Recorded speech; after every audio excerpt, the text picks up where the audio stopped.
Hi, a very warm welcome to everybody joining us from around the world today for our next in the series of webinars that we at OP Jindal Global University have been bringing you from across the world. This is our 10th webinar. We have hosted international educators from various parts of the world, but one of the regions that we wanted to cover for quite some time now is Middle East. And today I'm very honored and very excited to have a very distinguished panel of speakers in front of you from 5 countries in GCC region. This is your host, Ankur Vohra, the head of outreach and international Global University. For our regular listeners and viewers, you know me, but for our new joiners, people who are joining us for the first time, I want to introduce myself. I am working as the head of outreach and international admissions at OP Jindal Global University. I have experience of over 12 years in international education. I have traveled across and delivered presentation across 35 plus countries, 300 plus schools, and it's my it's my luck and it's my honor that all of the principals present today, I have visited them in person in their schools and seen the phenomenal work that these guys have been doing for the last many years. Right, so today's topic, effect of COVID-19 on CBSE schools in the Gulf. We have been aware and we all have been talking about how COVID-19 has affected, but one part of the world which is, I'll say, it's still India, without being in India, are the CBSE schools in the Gulf, which cater to about 16,000 students in grade 10 and 12, which write CBSE school exams every year. I have a couple of slides that I would like to put up for my viewers. Give me a second. Right. So I hope you all can see my screen now. So,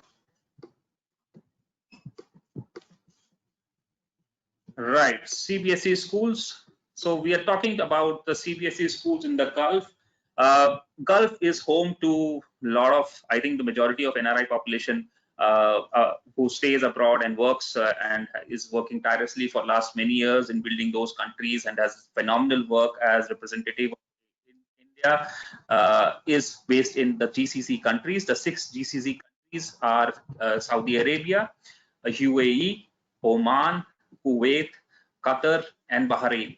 If you see the NRI population, the one of the most populous country with regards to the Indian community is the UAE, United Arab Emirates, which has the Emirates of Sharjah, Dubai, and Abu Dhabi, which host a substantial number of Indians. But also closely following UAE is Saudi Arabia, with close to 2.5 million inhabitants of people of Indian origins, or as we call NRI. Not far behind is Kuwait, Oman, and Qatar and Bahrain. Now, when you have such a substantial number of Indians staying abroad with families, they definitely want to have the kind of education that they have back in India available to them in those countries. And to help those aspirations, we have the CBSE schools. Now, these CBSE schools, although they are outside of India, follow the complete curriculum, the teaching methodology, the pedagogy of the CBSE schools in India, and they are governed by the CBSE in New Delhi, India. So there are about 45 plus schools in Saudi Arabia of CBSE curriculum, and similarly, UAE has the highest number of schools, CBSE curriculum schools, which is 68. And then you are followed by Oman, which has 22 schools, and Kuwait and Qatar and Bahrain. Now, there are, as I said, there are about 16,000 plus students who write CBSE grade 10 and 12 exams every year from this part of the world. CBSE schools are everywhere across the world. There are 25 countries across which we have CBSE schools. And the list of the countries where CBSE schools are present are available right now on your screen. But I think the majority of the number of schools, Gulf states will be the #1 region where you have the CBSE schools. And so one of the interesting aspect of this, having so many CBSE schools in this part of the world is also that a lot of the things that we see today right now happening in our country with regards to CBSE cancelling its exam happened first in the Gulf, where on April 2, 2020, CBSE cancelled all the remaining board exams in foreign countries. In India, the CBSE cancelled its exams only on June 25th, which is full 3 months after they had cancelled the exams in the Middle East region. And when the parents went to the Supreme Court in India, they cited CBSE cancelling exams in the Middle East as one of the reasons why they should be cancelling it in India itself, because the health scenario was not improving, and they didn't feel that their children will be safe giving the exams at examination centers. So that happened before in the Middle East, before it was copied in India. So June 25th is when CBSE cancelled the exams in India also, along with all over the world, which they had cancelled on April 2nd. Now, June 28th, CBSE has come out with a circular to all the schools explaining how grade 10 and 12 students will be assets. So that's a different process that is happening right now. One of the key things that I want to highlight for people who may not be aware of Gulf region is that the higher education mobility out of Gulf is maximum for students in grade 12. As there are no concept of acquiring nationality or permanent residency in GCC, people, most of them look at India for higher education opportunities. Many of them go abroad also to US, UK, Canadian universities, but very few people stay back. And now, when they look at India, and I think we got this news yesterday itself that the NET exam, the medical entrance examination, has been postponed again. And that was again postponed in India, and the JEE exam has been postponed because, again, parents from the Gulf petitioned in the Supreme Court saying that they cannot travel back to India, and there are no centers in the Middle East. So they will, the government of India was requested to postpone that exam again. So see the influence that Middle East has, that the number of people that are staying in Middle East of Indian origin have on India is substantial, and that's why you see a lot of postponement of exams and cancellations of exam, because a lot of students from Gulf come back to India for higher education. And typical example of that, if you follow the Middle East news, is that students and parents are anxious as they want to travel back to India to write national university entrance examinations. Parents are also anxious with regards to safety of their wards. They are arranging special chartered flights, but once they are in India, they are afraid about what kind of situation their students will feel when they go to the entrance examination centers.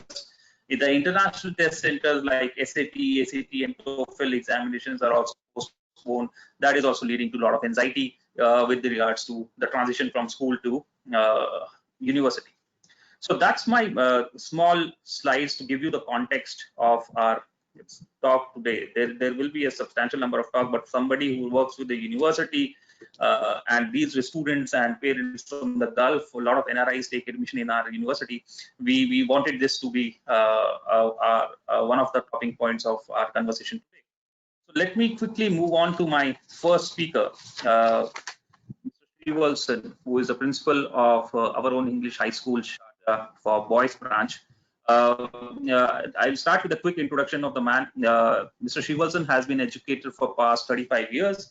He has held teaching positions at the Lawrence School, Lovedale, the International School, Bangalore, the Selekwe School, Dehradun, and before joining our own English high school, GEMS Education in UAE, he was a vice principal at Indian School at Bahrain. He moved to UAE to be with GEMS in 2005 and is currently the principal and CEO of our own English high school, Sharjah boys branch. Mr. Srivalsan, those who are lucky enough to know, is a very dynamic. His sense of humor is really something that keeps me going, and I think of him every time when I'm feeling low. That I know such a principal. So he enjoys camping and outdoors apart from books. Sir, it's an honor to have you here with us. Please go ahead and talk about your experiences and enlighten the audience. Thank you, Ankur. Thank you, fellow panelists, all very distinguished ladies and gentlemen that I've been fortunate to know through the Gulf conferences in the past. Good morning, good afternoon, and good evening, wherever you are, in whichever part of the world that you are in. Thank you, Ankur and Jindal Global University for bringing us on this platform so that we can all learn from each other. I'm here very keen to listen to my fellow panelists, Ms. Ambika Gulati, Dr. Subhash Nair, Mr. Premkumar, Mr. Dharminder, Manon, and Mrs. Papri, Ghosh.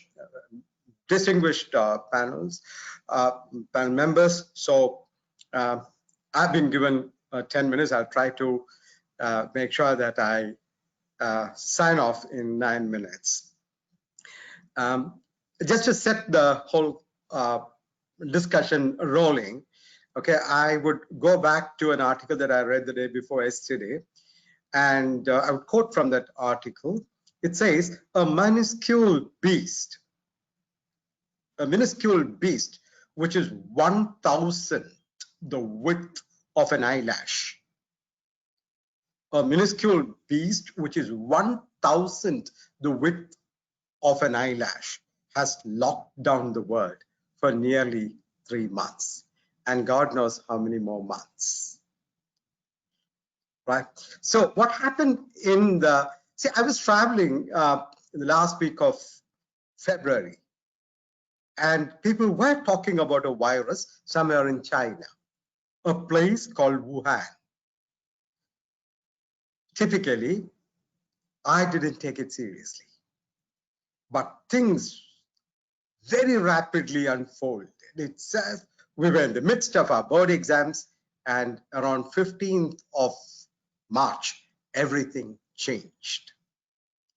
And for us, 23rd of March became the last day that we could attend school. Now, if it is told that we were caught out in this act, it may not be an exaggeration. We were all prepared for something like this happening. Everyone was talking about it, but when it came with a bang. And so immediately we were talking about this to a wide variety of people. Now I must understand the stakeholders, the key stakeholders, students, parents, teachers, our management, our regulators, and the CBSE. All of them are involved in it. And for the first time, I think we all came on the same platform. And we said that we will tackle this together.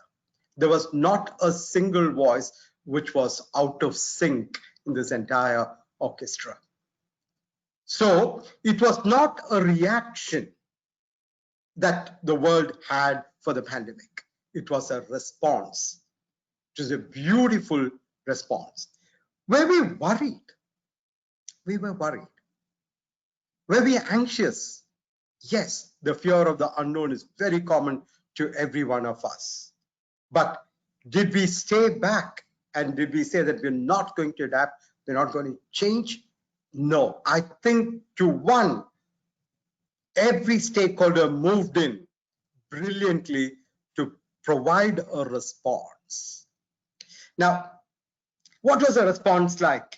Okay, every one of us understood the term courage, the word courage. Every one of us internalized that the term courage actually meant letting go of the familiar. We were so familiar in our campuses, and all of a sudden we were asked to do this learning, the transaction of teaching and learning on the distance education platform. So every one of us moved together.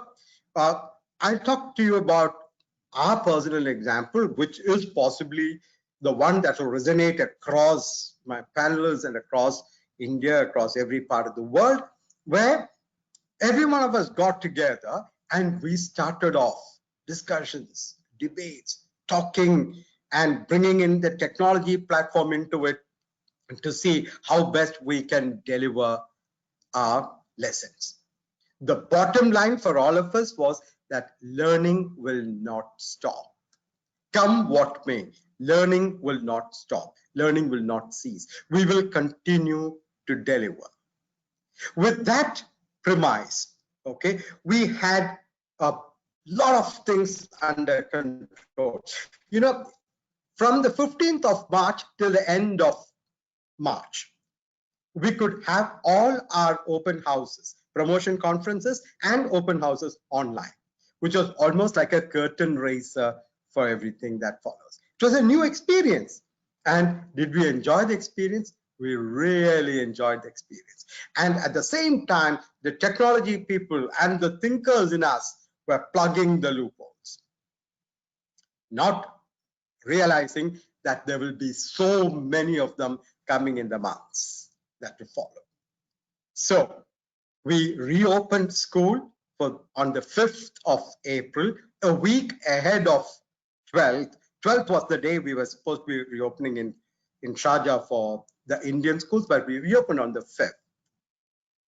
And right from the first lesson, it was a brilliant experience for all of us. For the first time, we had a large number of parents sitting in the class. We were talking about parental collaboration all the time. And for the first time, we had people sitting in the class. And I'm certain there are parents who are listening here who would know that it is not that easy a job. People tend to understand how this can be moved on. So we moved on. We did everything that we were supposed to be doing. We were having the parental orientation. Otherwise, it will be done on a face-to-face basis. But parental orientation across the segments, across the phases, kindergarten, primary, middle school, senior school, secondary school, everything was done on the virtual platform. We had interviews for the student leadership positions. We had elections for student leadership positions. We had the virtual investiture ceremony, all on the virtual platform. We had induction programs. We had talks by people, at least 5 of them, addressing our senior boys, okay, from various parts of the world. We had Major Muhammad Ali Shah speaking to us from Mumbai. We had Shobhana Kumar taking a virtual creative writing workshop from Coimbatore. And we are having a laughter yoga session coming up tomorrow for the staff, Wellbeing, which Ms. Ambika will be talking about soon after I finished. Okay, we're talking about well-being. So we had all of these things under control and virtually. And all along, we were asking this question: why is it that we didn't do this before? Right? That brings us to the most important. See, there are colleagues of mine who will be covering parental viewpoints, student viewpoints, okay, teachers' viewpoints. Okay, I would like to speak for a brief while about the viewpoints that the support that we received from our regulators, be it KHDA, be it ADUC, be it SPIA, my own regulators, Sharjah Private Education Authority. They were brilliant. So far, they have done 5 webinars. They started with a town hall, talking about it. All along, it was hand-holding the principles. All along, it was talking about how teachers can scale this problem.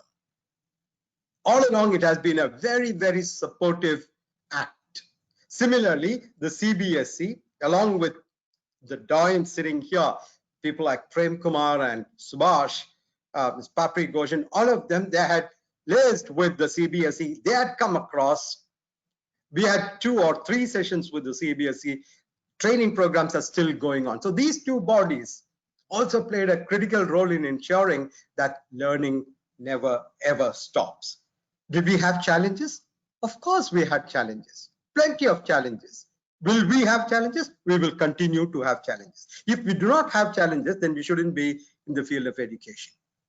We are here because there are challenges, and challenges will continue in various other forms. But we are learning. We are learning together. So that's where we stand. We figured out that we are now in for a paradigm shift. And that paradigm shift can be called as a phase where we talk about figuring out infinite possibilities. I'm actually borrowing a term from Hyundai Motors. Hyundai Motors talks, their tagline is infinite possibilities. And we are getting into the world of infinite possibilities. Well, we are asking, why is it that we didn't do this before? Our open houses are not going to be the same anymore. We will not ask parents to come to our campus. We will have it at a time that is convenient to parents. We will have orientations like this. We'll have focus group meetings like this. So when we talk about September, we may be going in for a blended approach, okay, of 50% on campus, 50% offline. But even if we have to return 100% to the campus, learning will not be the same. Learning will have been altered. We have completely understood what is happening, and we have now, I think I can speak on behalf of everyone present here, everyone that's listening, learning will be different, even if we have to return 100% on campus. It has taken a completely different, pedagogy has changed. And I'm glad that the pandemic has brought us to the cliff edge. And then, even as we took a dive, we understood that we all had wings that help us to soar high. This has been the experience, I think, with lots of principals that we have been fortunate to interact with, and I'm sure there'll be other perspectives that will be coming in from my colleagues here. I think, I hope I have not exceeded my time, Ankur. Have I? It's 11 minutes. So I'm taking a note. Sorry. 11 minutes. All right. No problem. You want to finish off or done? I'm done. I'm done. There'll be many more people talking about it. Thank you. Perfect. Thank you so much, Mr. Srivalsan, for that inspiring message. I think definitely we can, I think in education has gone a transformation change, and I think that change is going to be here for us for a long, long time. A quick announcement before we move on to the next speaker, as we will be taking questions at the end. So if you have any questions for any of the speakers, they will have 10 minutes each while they will be presenting their ideas.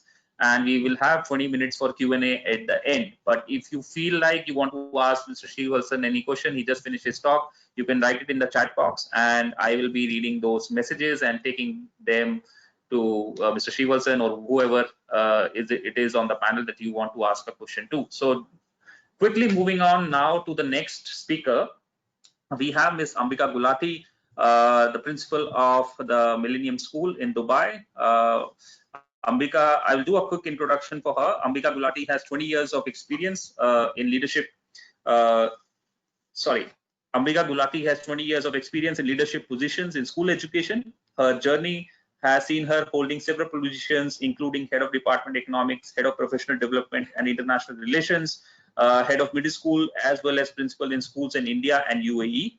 Though she began her career as an investment banker, she soon realized that her passion lies in teaching and research in education methodology and teacher education. Her zeal for making a difference in the lives of children led her to school education in 2000. Ambika's forte in pedagogical transformation and inspiring her team to make shifts in their practice. She has worked with significant government organizations such as NCRT, National Institute of Open Schooling, and CBSE in India. She has authored books for economics at the +2 level of CBSE. She joined GEMS Education in April 2017 as the principal of the Millennium School, Dubai. She has graduated with a university rank from St. Stephen's College, Delhi University. Subsequently, she completed her master's from St. John's College, University of Cambridge. In 2012, she received the gold medal for her MA from University of Delhi. Ma'am, it's an honor to have you here with us. Thank you so much. Please, if you can share your thoughts on the topic. Thank you so much, Ankur. I'm not savvy with this app, so I will keep asking for guidance when I want to shift my screen. Absolutely. Let me know. Good afternoon to everyone, ladies and gentlemen, Ankur and my dear panelists and everyone who's watching. At the outset, thank you to OP Jindal Global University for providing this platform for us to share our views and learn from each other, like Mr. Srivalsan mentioned earlier. You know, At Millennium, when we started the remote learning journey, we had two principles underlying the whole plan. One was that we would look at continuity of learning, and the other would be well-being.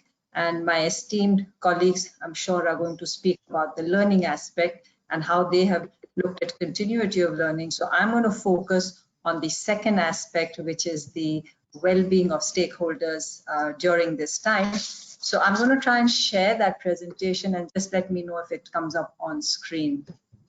I'm not sure how I do it. Yeah, we can see it now. What yeah, we can see your screen. Can you see the presentation? Yeah, the presentation is, yeah, it's up. Okay, so I'll just do the slideshow. Is that fully seeing, or you can see other things of my also? No, full screen. Yeah, we can see your slides only. So there's no show screen and other things of this GoToWebinar which you can see? No, nothing else. All right, so great. So I'm all started and I'm all set, and I'm going to now I start with this slide, and this is pretty much how members of the school community felt as we transitioned overnight from on-site schooling to online. Now this lady here depicts a student, depicts the parent, and depicts the teacher. Because we had challenges of training teachers overnight to move on to digital platforms. We had the challenge of telling children and explaining to them how to navigate these platforms and what kind of behavior protocols they needed to maintain. And of course, I think the parents felt very caged in because this was something completely new for them, and they had to straddle with lockdowns as well as having children at home and looking at their school work. So as a school, we said, let's see what we can do towards improving well-being. And the team came up to say, why don't we look at the framework that we actually use for well-being when we are on site. And we brought that framework into light, and that is what I am going to be speaking about in the next 5 to 7 minutes. How, as a school, we looked into each of these elements that we actually practice on site with our school students and parents. So the first one, the spiritual well-being. We wanted everyone to be calm, and we wanted to pacify the strained nerves. And every day at school, while we are on site, we practice morning mindfulness, and there is prayer. But this is done centrally through the principal's office. But now we couldn't do that in the online scenario. So we had to modify this. And every class had to hold its own morning mindfulness and prayer session. And soon we found that children were taking on this initiative. In fact, I can share a story with you. In the initial days, when one of our teachers struggled by putting on the meditation music, one of her students came to her rescue and very quickly switched on the music for her so that the morning mindfulness would continue that day.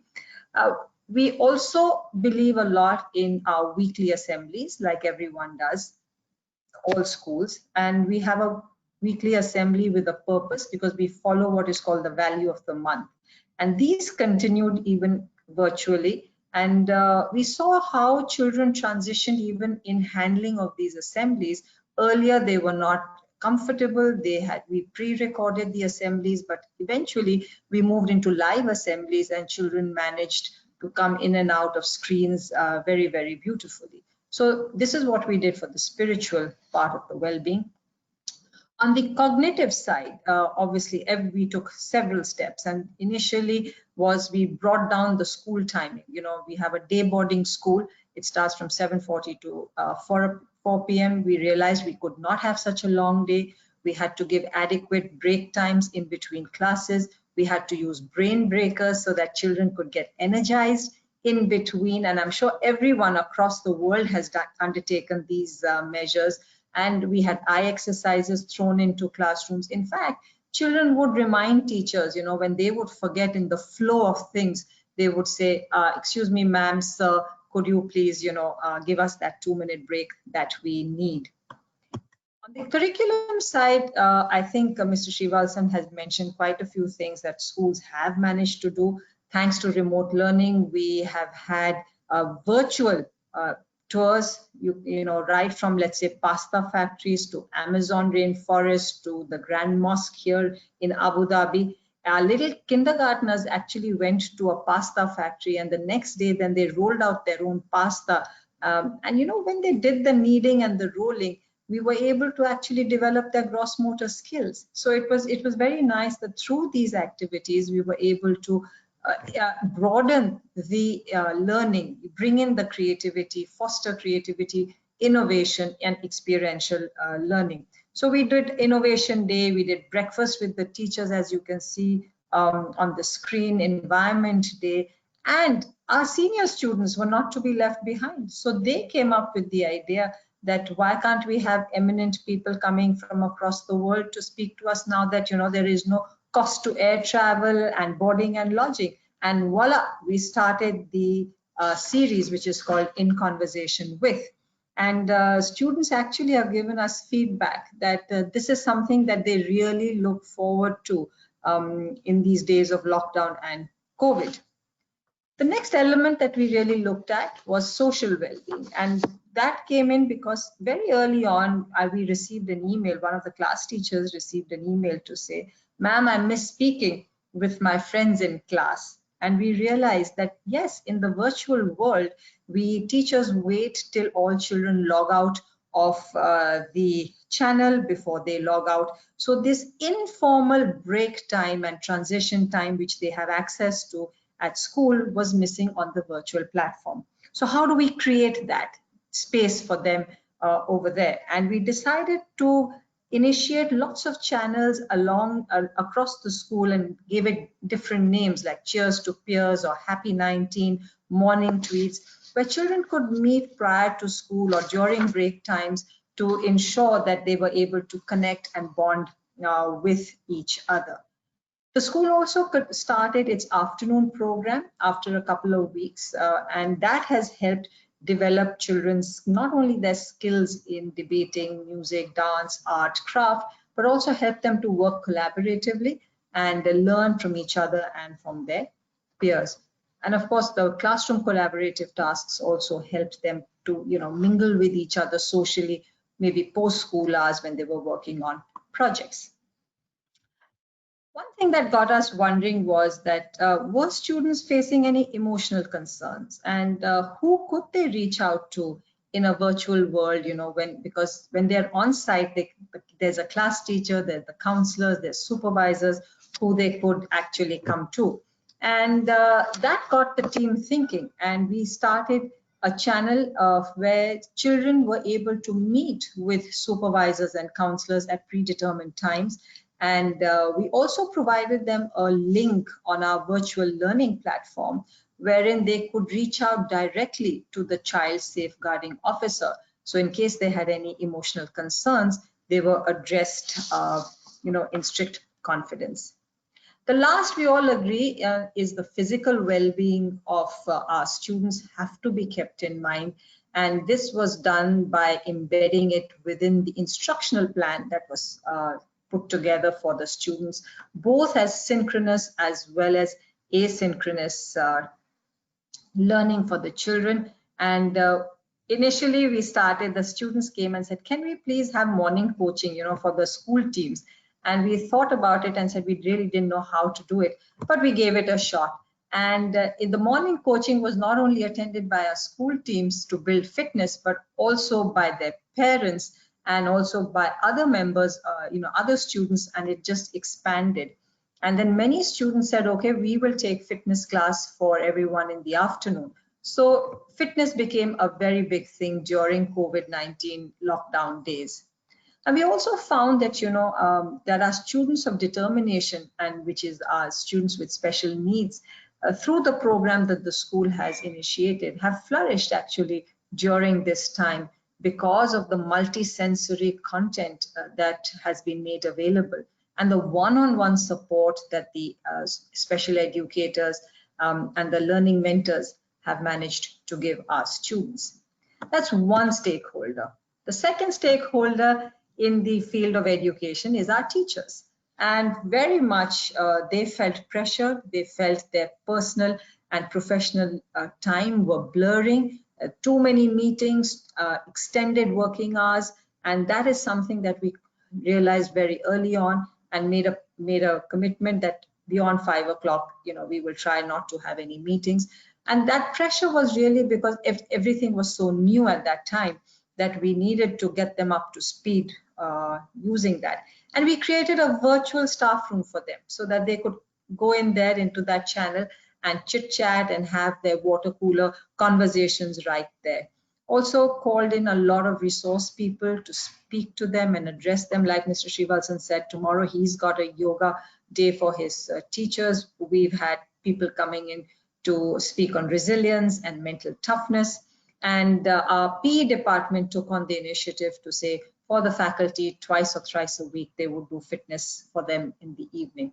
And I think what the faculty appreciated was coffee evenings with the school leaders, which were held during the week, once a week, and they would bring their cups of coffee and we would just chit chat.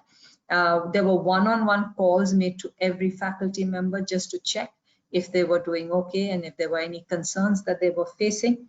And I think in this process, the faculty felt very valued, and they also felt that the school understood their challenges and hence gave in a lot more time and effort to ensuring that the remote learning program actually succeeded during this time. And I have to share with you, ladies and gentlemen, that day before yesterday was the last day of school, and our children and our students just blew us over because they organized a fun-filled afternoon for us so that we could end the term on a very high note. They organized games for us, took us into channels, made us do Padlets, made us play games, everything that we did with them, the tables turned day before yesterday. The last stakeholder for us, the parents, and we realized that parents will also need support because they were straddling two different worlds. One, now they were more actively engaged in the learning of their children, and plus they have to work from home and look after their own jobs. So we became more flexible. And for example, our kindergarten parents said, can we please start class before we actually go into work? So while the rest of the school may have started at 8:15 in the morning, kindergarten started at 7:30 so that they could have a large substantial part of their classwork finished before the parents actually started their schoolwork, their office work. We also gave them flexibility in terms of work submissions. We got them into doing parent-teacher meetings face-to-face. That's what you are seeing on your screen. Every month, the teachers would meet parents to understand what their concerns are, what the feedback is, and how we could actually make it better. And again, student leaders rose to the occasion and said, I think we need to do something for our parents. And they have organized mindfulness sessions and yoga sessions for the parents. They have found the resource people and organized that for the parents. And the feedback from the parents, wow, they feel consulted, they feel valued, and they feel heard during this remote learning space. So what have been our learnings in the last now 3.5, nearly 4 months journey of the remote learning?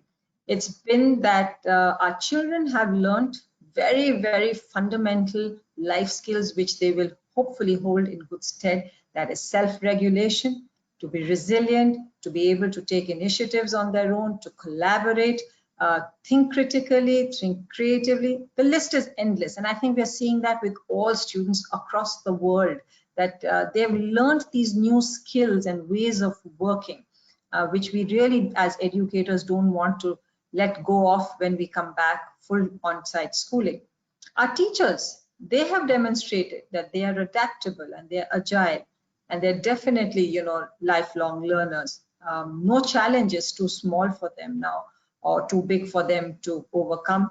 They can stand up to any challenge. And the parents in this, because the channels of communication have been so open, that the parents are feeling supported and guided, they feel they are heard. And that has helped, I think, the whole school community sail through these difficult times. In the last 4 months as a school, Millenium has navigated a volatile, uncertain, complex world through, I think, vision, understanding, and most importantly, compassion.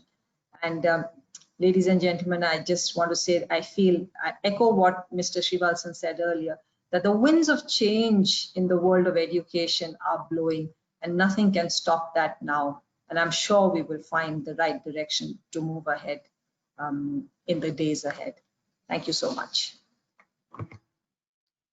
Thank you so much, Ms. Gulati, for that wonderful presentation. We really got some wonderful insights in how you are continuing the education, not only the education, but different aspects of education for your students, parents, and teachers. Thank you so much. I now quickly move on to Ms. Papri Ghosh, who is the principal of Indian School Al-Ghubra, Muscat. I'll do a quick introduction for her. Ms. Ghosh has been the head of Indian School Al-Ghubra since 2007. She joined as a teacher of social science and English in 1991. She has taught at every level, occupied several positions, and is presently the head of school, as mentioned. She has been by education. She has been educated in the Loreto House, Kolkata, graduated from Loreto College, Kolkata. She has completed her MA from Calcutta University and B.Ed from Loreto College. She is also on the board of Round Square as regional trustee, South Asia and Gulf, and also on the board of Global Connections. She is interested in music, theatre, reading, and is looking forward to starting her catering company when she returns back to Calcutta. Thank you so much, ma'am, for being here. Please go ahead and share your thoughts. Thank you, Ankur. Thank you so much. Good evening to everyone, all the esteemed panelists, Mr. Ankur, and of course, all those who are watching. It's an absolute honor. Thank you, Jindal University, for giving me this opportunity. I'm going to echo many of the things that have been said by the previous panelists, but hopefully you'll get a little bit something from what I have to say. So I think what probably I understood best during this time of change was the fact that what Alvin Toffler meant when he said that the illiterate of the 21st century are not those who cannot read or write, but will be those who cannot learn, unlearn, and relearn. That's what I really, really understood when this entire pandemic, caused complete chaos in our education system. And that's the time when we had to think differently, we had to rethink, we had to unlearn, we had to relearn, the whole thing changed. So I think around mid-March is when the schools, educational institutions were closed in Oman, and they allowed us, very graciously, the Ministry of Education allowed us to take the examinations. And the last examination that was held was the 18th, the CBSE examination. Thereafter, schools closed, finally, because CBSE exams were cancelled, so there were no more schools were open. All the other educational institutions had stopped, and I have to thank the ministry for allowing us to take those final few exams, though we couldn't take quite a few, and exams were cancelled. I was probably one of those who was very naive, and I thought, like many others, that probably this is a short-term thing that was going to happen, and maybe things would become normal again very soon. But I quickly realized that that is not how it's going to be. And as said earlier by Mr. Srivalsan, we all have to sit together and plan it differently. And as you know, the people who run the Indian schools in Oman, the head of all the Indian schools in Oman is the board of directors, Indian schools in Oman. So we have to get together and sit and discuss what is it that we were going to do next. And I have to thank each one of those who are there in the Oman chapter, all the heads of school who were so generous in sharing their ideas, which gave each one of us an insight as to what we would do next. And we realized that we have to step in and do something different to continue with education, because education cannot stop. Of course, the first primary concern, like everybody else over here on the panel, was classes 10 and 12. We need to continue with 10 and 12. That was the main focus. That was easy to do because 10 and 12 had already started their lessons. So that was not difficult to shift to an online platform with them. They had their textbooks. They had started classes formally. It was not difficult to move from on-site to online. That was not a difficult transition. However, the next bit was something that we had to jump into, and that was where we had to jump into something without a safety net, because we didn't know, we've never done it before. So we had about, our official opening date was supposed to be the first week of April, and we decided we're going to stick to it. So we had roughly about 2.5 weeks in which to plan, set new timetables, plan it, and decide what we should do to hold classes for the rest of the school. And in that period, we also had to train the teachers and get them on board, get the parents on board, and also decide what we were going to do, because there were no books, there were no textbooks that were distributed, and there was no way we could get books distributed. Herein lay very many challenges. No textbooks, we are going to start classes. Classes are going to start not on site, offline. So a lot of challenges. And I must tell you, I must share this with you. When I talk about this time, I think of this as a journey, or you could even say that it was a project in design thinking, where a challenge was put, we had to ideate, create. But for me, and I'm a typical teacher of English, it was like the story of the Wizard of Oz, and I was Dorothy in my magic shoes. And my magic shoes was the magic, the strength that I got from the team that I had with me, and a management that was supporting me completely. And also I had fellow principals in the Oman chapter who were also backing each one backing each other, so that helped. So I was Dorothy walking along that yellow road, and I came across the creatures. I came across the cowardly lion. I came across the Tin Man. I did come across the Scarecrow also. But who are these? These were my doubts. These were all creatures in my mind, my self-doubts, which were coming in the way. These are metaphorical creatures which were all there in my head. And I have always been a doubting Sam. And so these were the ones which were trying to take over. But I must say the team were excellent. There were the frontliners, and I call them frontliners of the IT guys who actually set the system rolling. And then there, of course, the teachers. And as I've said today, I'm going to talk about how the teachers transformed their way of teaching and took this on. First of all came, as I said, the troubleshooting about how were we going to teach without books. But as you know, we had been a CBSE school too. So CBSE was a curriculum which was a bookless curriculum. So I've seen that done. So that experience helped in putting forth the idea that we could teach without books. And I said that if anybody had a problem, making a lesson plan for teaching without a book, please discuss it with your colleagues or discuss it with me. It is very, very important. So we had to plunge into it. As we did it, did we do everything correct? No, we didn't. We made the timetables. We made a system of online learning. We got the parents on board. We got the children on board. But did we do everything correctly? No, we did not. As all of you know, in the Avengers Endgame, which I always keep quoting, even though when you try to do everything right, things can still go wrong. Things did go wrong. We kept 5 minutes gap between lessons, and we realized that was not enough as we progressed. So we realized that children need time in between, as Mrs. Ambika has mentioned, that for their well-being, they need that gap, that extra gap. So we increased the time to 10 minutes gap between lessons, and then 15 minutes, and then we kept a recess time or a break time of 20 minutes after every 3 lessons. We did not exceed more than 6 lessons per day, where we finish off by 1 o'clock. So that was what we decided, that we would keep online time to the minimum. However, there have been challenges, because I decided first that classes 1 to 5, there would be no online lessons. But there was a clamor from the parents because everybody else was doing it. So we had to rethink. As I said, we are constantly rethinking, relearning. So I said, yes, we would do that, but it would be only 3 days a week. 3 days a week, that is Sunday, Tuesday, and Thursday.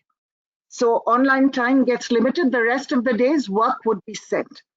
Even with that, did we not have problems? Of course we did. As Mr. Srivalsan said, we don't have problems, then our job is probably not required. So of course we had problems. There were parents who started going to work. There are parents who are doctors who were going to work. How would they manage? So we had to learn how to send the entire lesson for every subject to the children. Then came Ramadan time. So that was another challenge. We had to see that, you know, the online time was limited around that time so that, you know, people could manage comfortably. So with all that, we set a system. And you know how schools start functioning. Schools always, once the system sets in, it sets in. But once things set in, the next thing, how do we assess them? And immediately classes 10 and 12 have been taking classes for quite some time. Now, how do we assess? Now we have to plan for tests. Now, these are not regular tests. Regular tests, there are invigilators. And then I told myself, no, we're different. You see, in our school, for many of you who don't know, those who are watching, in our school, we have what we call a trust bookshop, wherein we have a bookshop where any child can go in, take a book, place the money and come away. There is nobody out there. So we decided, if we have placed trust in our children to do that, why should we always insist that they should have the cameras on when they're taking the test? So the parents are there as proctors. We don't have to be the invigilators, though we are there. We've told them that but sometimes the video switches off. So I've had many parents write to me, the video has switched off. So that's fine. There has to be mutual trust when we have gone to a different system of learning. There has to be mutual trust. And this is something that was, you know, decided on, that this would be considered. That if the video switches off, it's fine. There is a parent there as a proctor, or even if only the child is there, these are our children. We trust them. And I also recalled what was said by the Secretary CBSE in one of his webinars, I think, where he said, and also Dr. Vishwajit Saha, where he said that these marks are not important. What is important is the learning that has come across.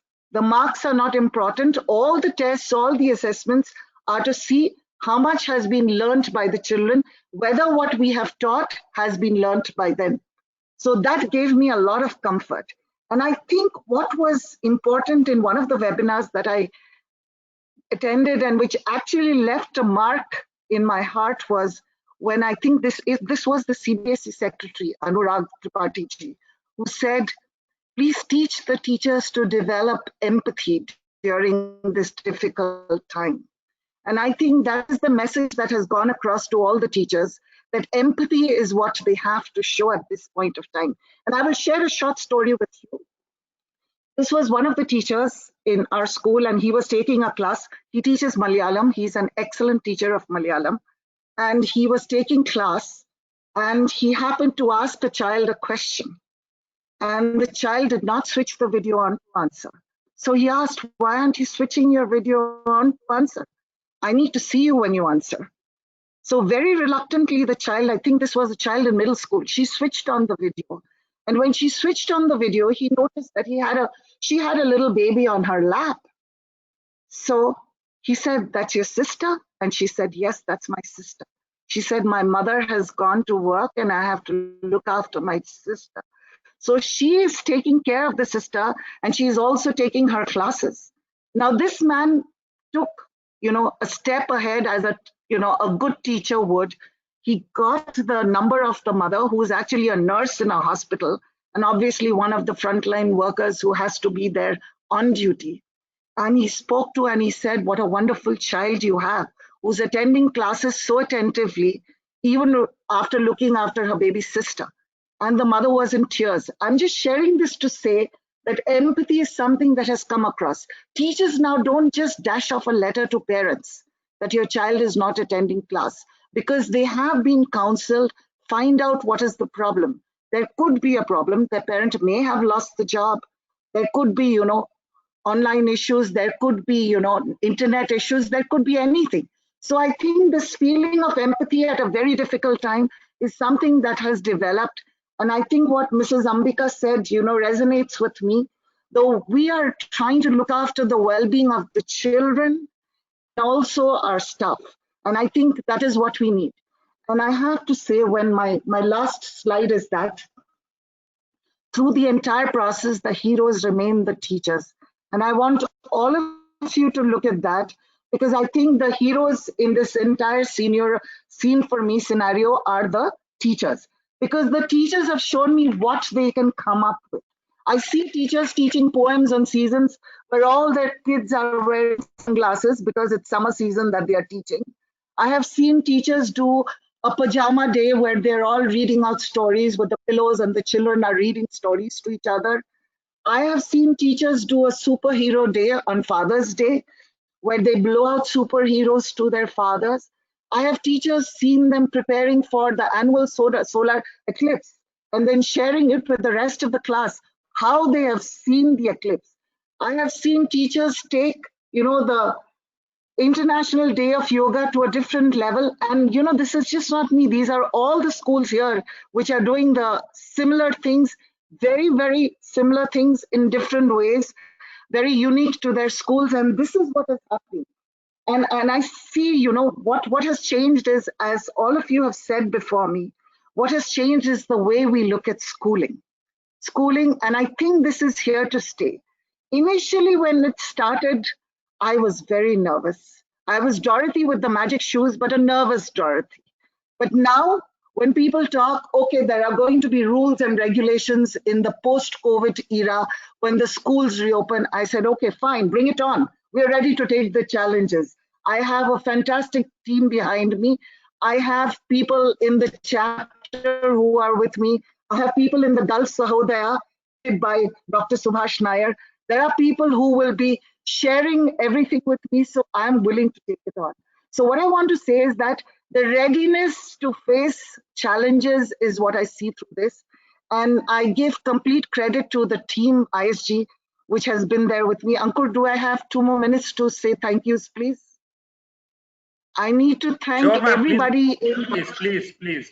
I need to thank everyone in the Oman chapter also who have been a rock solid support through this entire period. They've shared everything with me. I need to thank everybody in all the Sankalps and Sahodayas in India who have been so generous in sharing all their webinars with so many of us, wherein we have been able to attend and learn so much more.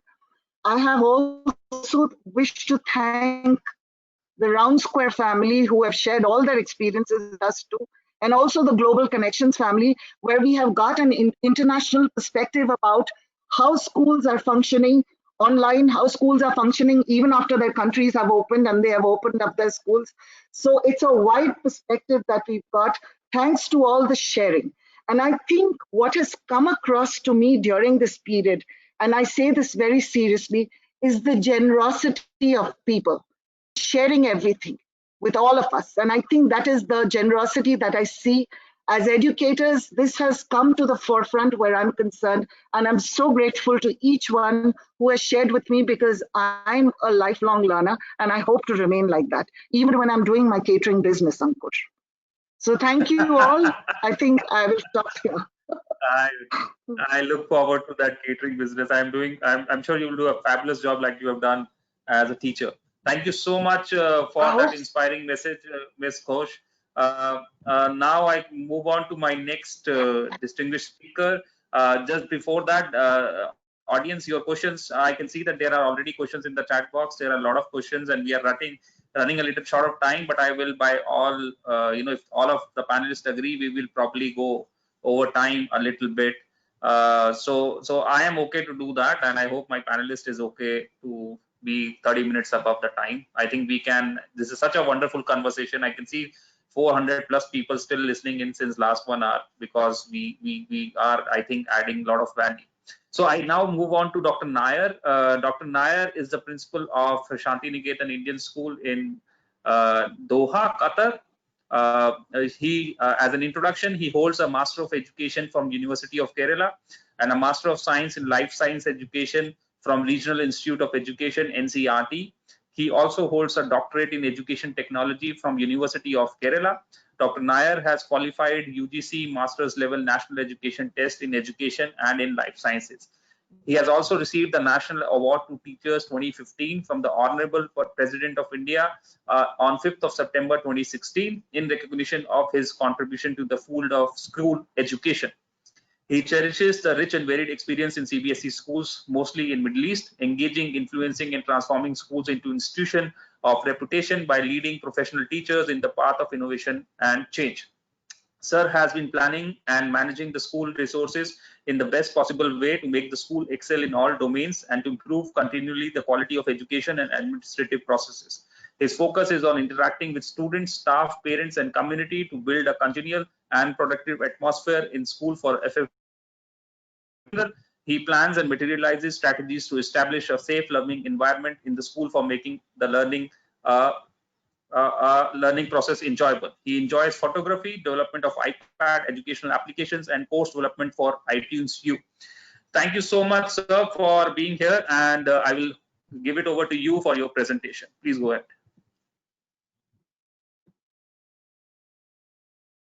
Thank you, sir.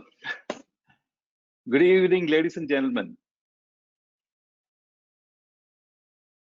So thank you, Ankur and OP Jindal Global University for this event. Papri ma'am, I will start from where you stopped. Our superheroes. We really want to thank our teachers because our teachers, dear teachers, you make all the difference. You love children, you love to be with them, you take care of them, and you are a teacher just because you love children. Dear teachers, thank you for being there. Thank you for being there for our children. Thank you for making the connection. And this is a wonderful opportunity to thank all the teachers. And you're doing a wonderful job. And the transformation during this difficult times was marvelous. Everybody is working hard. Everybody is trying to do things better. So we know that the school education is not just curriculum transaction. We always talk about nurturing children. The nurturing aspect of children is quintessential to school education. We need to influence their minds. We need to take care of their development, all-round development, into integrated personality.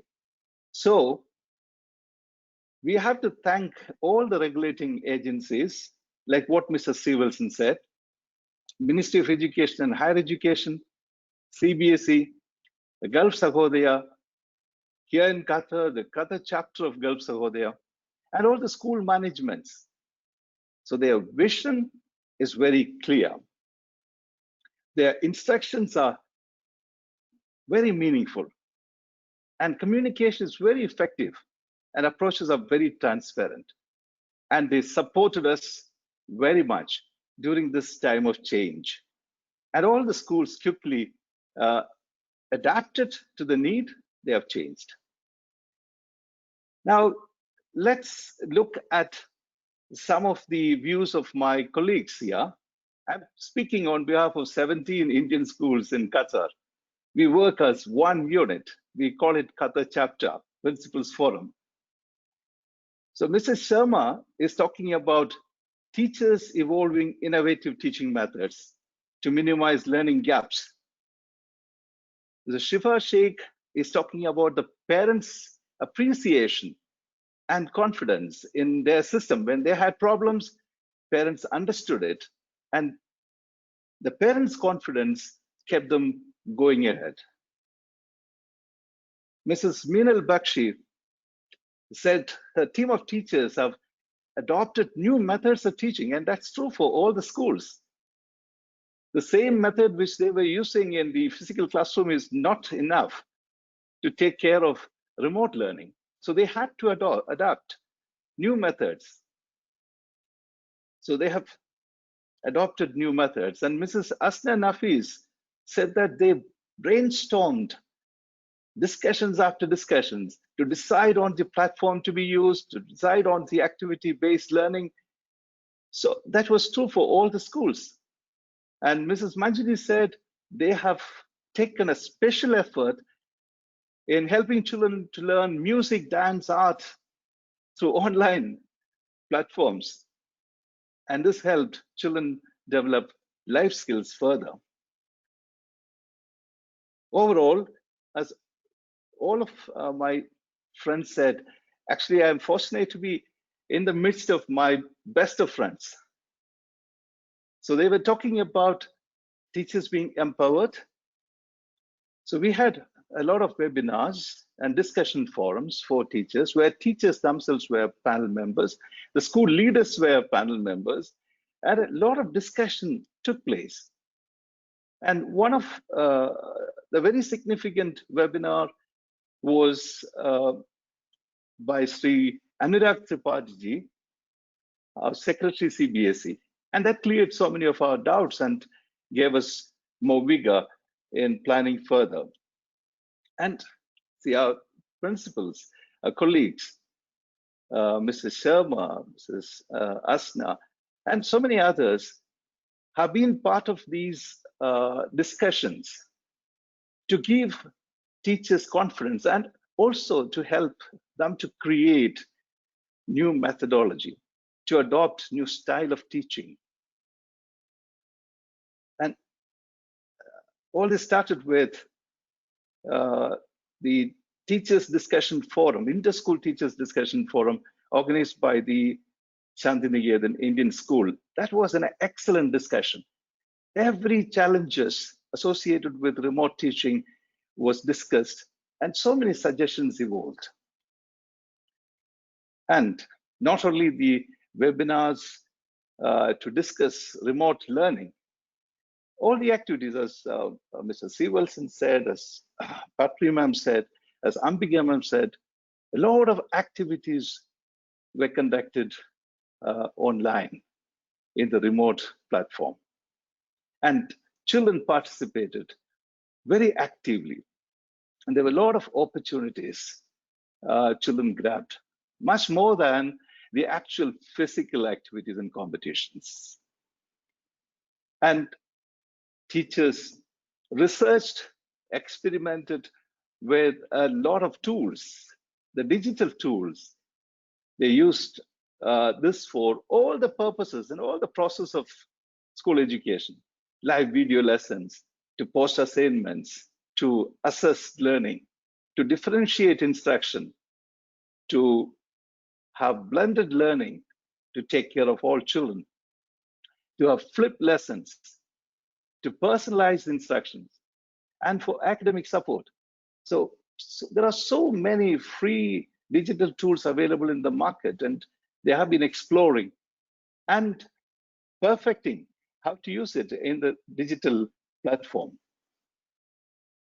And one thing that I like the most was the portal created by Shantiniketan Indian School teachers for flipped lessons.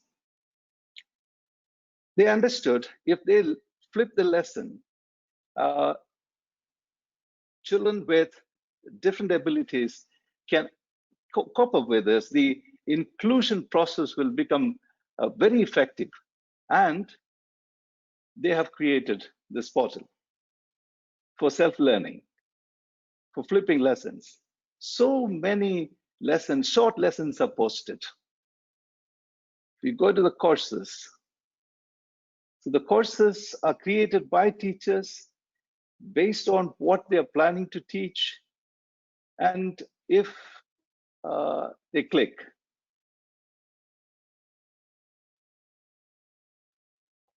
see that they can go to the curriculum. And this is like MOOC. Even though it is not massive, it's open courses, online courses. Children can take their own time to learn and be ready.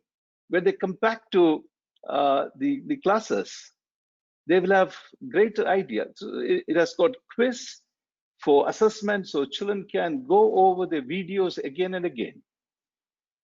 And then we also had beautiful e-learning portal. This we started developing in 2015.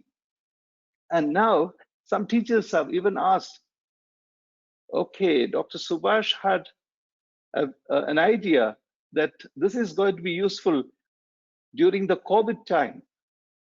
I had no idea. We developed it for teachers to use it as a repository of resources. But this has become very handy during our difficult time. So this is the portal. And it has got courses for all the classes, all the subjects.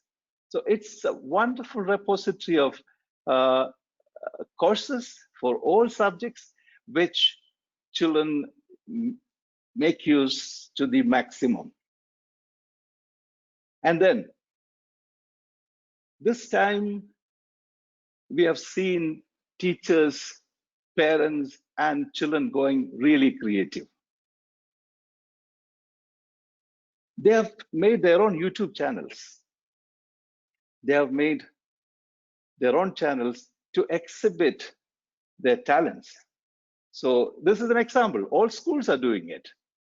And within 3 months of time, a lot of videos of various kinds, of various talents, various abilities are being posted by children. Art, music, dance, everything, speech,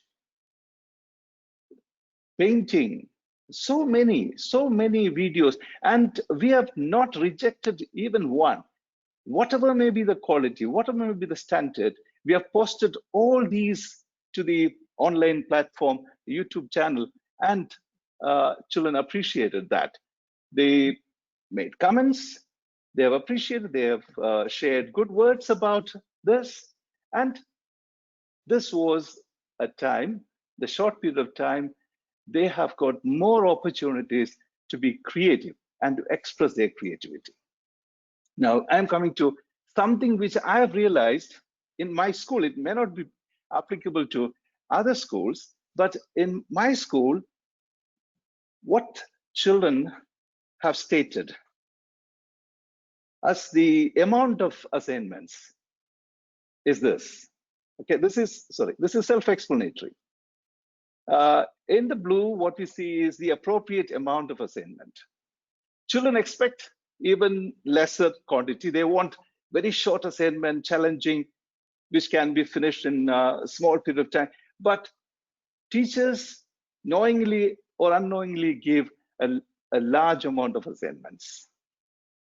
Now, this is what, again, we have realized, because we have got better opportunities to understand the process of learning. Teachers expect children to learn much more than what they can actually learn. And the actual learning is a little lesser than expected. So there are gaps. So we need to address this. And the expectations from our superheroes expectations are so much. It should be cross-curricular approach in teaching, interdisciplinary approach, art integrated, values integrated, skill-based, competency-based, personalized instructions, differentiated instructions, blended learning should happen. So expectations are very high. And our delightful teachers need to be inviting, intuitive, engaging, enabling, memorable, innovative, and disruptive. They need to help children to reimagine, rethink. And so we say that this profession is a noble profession, and this is a nation-building process, and the job is very respectful and important. But when we look at the pay, and I'm very happy to hear some managements realizing during this time when teachers were exposed to observation from all the stakeholders, the managements have really realized how hard our teachers work. So this is the pay that teachers deserve. And in green, this is what the managements actually want to give to them. but the actual pay is much less. So this is a point to be thought about, and hopefully people will talk about it and think. Digital tools will continue, as Papri ma'am said, as Mr. Srivalsan said, as Ambika ma'am said, digital tools will continue to be used to inspire, engage, differentiate, blend, teach, learn, assess, and to feel better. The new normal has transformed the way we teach and learn, trying very hard to keep inclusion, personalization, and equity as the central dogma of school education. That is a challenge. And ladies and gentlemen, teaching and learning go together. There is diversity among student population, therefore inclusion is very important. Equity and justice should be there. Don't give up. We learn by teaching, we grow by sharing, we grow more by collaborating with others. That's why we all are in this platform, to collaborate, to think together, to make a difference. Thank you very much. Thank you so much, Dr. Nair, for that insightful presentation. I think that really represented well whole of Qatar and things that you are doing in the Qatar chapter. Thank you so much for that. I now quickly move on to our next speaker. Give me a second. I just want to give him the presenter rights. Yes, so from Qatar, we move on to Kingdom of Saudi Arabia. I have with me our distinguished panelist, Mr. Dharminder Manon. Mr. Manon is the founder principal of Dunes International School, Al Khobar, in Dammam, Saudi Arabia. He has an MSc Physics with a B.Ed. He has over 30 years of experience in the field of education, including 14 years of administrative experience in India and abroad, and 16 years of senior secondary teacher experience of running IGCSE curriculum schools as principal, dealing with students of multiple nationalities. He has traveled across GCC and USA. Thank you so much, sir, for joining us today. Please go ahead and share your knowledge.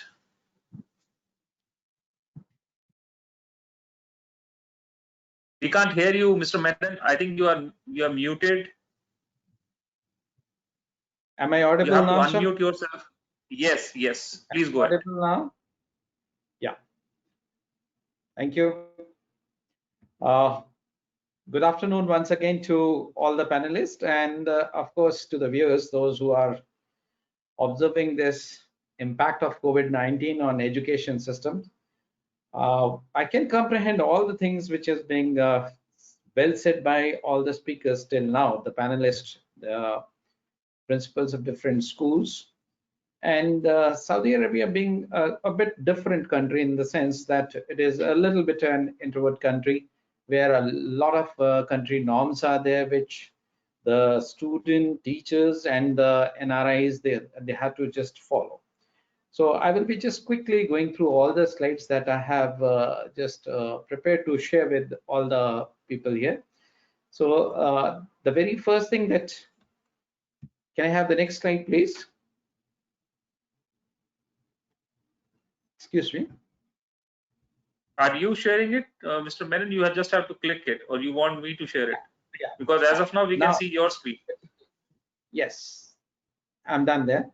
So now somehow we have just gone to the technology-based learning. If we just see that earlier we were with the chalk and talk methods now, and we had to shift to obviously the technology-based things where 70% of our teachers, you can say, they are not that much well aware of the technology. They need to be somewhere equipped regarding the training program, updated information, any curriculum to be followed. These all are the things I believe my earlier speaker, they already have spoken about, that how through this short span of time of 15 to 20 days that they could get to train all the teachers and just set up some rules and regulation of online learnings over there. Certainly being, as I told you, in Saudi Arabia, the very first thing which was there in our mind, that once our KG teachers, especially KG and grade 1 and 2 teachers, once they are with the kids online, they are being observed by the men there in the regular rooms over there, and how this is to be somewhere restricted, because you know very well that in Saudi Arabia, this is somewhere that they are in all time in abaya, and once they are teaching, obviously they will not be in abaya. They will be carrying out their whole teaching learning process with some action songs and other things over there. So ultimately, there was a set rules being put up by us that only mothers are allowed to be somewhere observed on the screen with the little ones to access to the online teaching over there. So this is what, and further, as the earlier speaker told, that we need to have some set rules of the timetable and everything. So like somebody, Ms. Papri Ghosh had mentioned very fairly that 10 minutes gap in each period and 6 period. The same way we also carried out with a break of 20 minutes. More or less, we all have, you know, over a period of time learned a lot and just worked out. And there were some certain challenges to the school leaders to start over there. Of course, we need to have some proper study material, the packages with us. And for that, the teachers, they had explored so much of online material, which are free. And they have just adapted those, all the things as per their class, as per the subject. To do these all the things, obviously we need a team who is working at the back there, just looking into that authenticity of a particular content. And the team was there, of course, the IT department, making sure that how a particular YouTube video to be downloaded, what are the, you know, authenticity of such a particular lesson or the video that we are just carrying out in our lab. Further, there was more challenges that we should have some alternative methods of your evaluation, like we all the people have done some online examination, and how to just have the objective questions or the multiple choice questions being framed over there.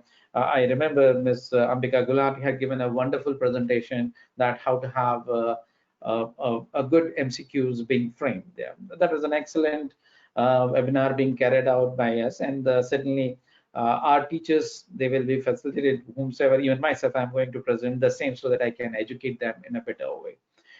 We just have even advised our students that since you people are confined to your house, you must make some short movies. Now everyone is having some smartphone, and they just worked out at their residence that how they have learned how to prepare some quick breakfast. Somebody posted with how to prepare coffee just with the support of the parents. So these all are also very, very important learnings of a student. Once he or she get appreciated in the peer group, they get motivated, and of course such things had worked a lot.